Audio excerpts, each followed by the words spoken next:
Jackpot ka kung meron ka ng ganitong klaseng barya.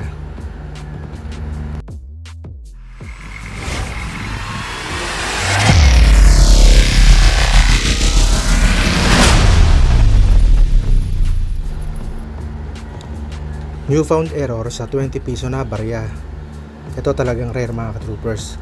Ito yung 20 piso na walang date. So tignan ninyo yung picture na yan. Diba walang date?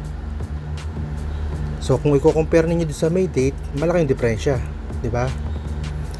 So ang estimated value nitong error coin na to is around 8,500 to 10k.